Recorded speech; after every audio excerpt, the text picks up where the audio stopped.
dobre viete, hromadné cvičenia majú svoje výhody aj nevýhody. Výhoda je hlavne tá, že ľudia si prídu zacvičiť, to je super, a hlavne motivujú sa medzi sebou navzájom.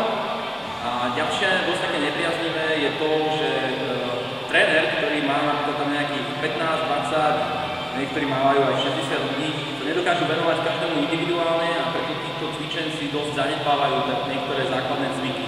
Tým pádom si kazia kolby, ničia si šľachy a zároveň tým, že nerobia ten cvik tak, ako by správne mali, tak vlastne aj celá jeho funkčnosť je úplne niekde za kopcom.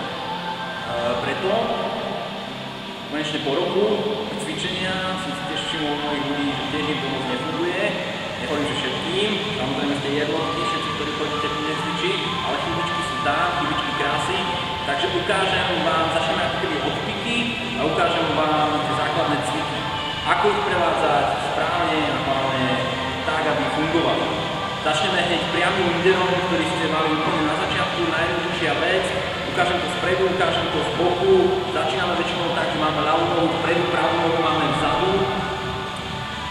Úder má ísť po priamke, ale hovorím po čo najkračšom bode priamo do bradu, hej? Po čo najkračšej tej priamke, čiže po priamej dráhe.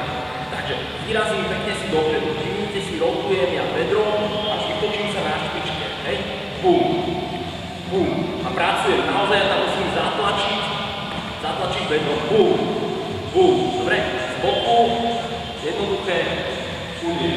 Naozaj točte sa v tej palme, vytočte sa až na špičke, dúfam, že to je vidno.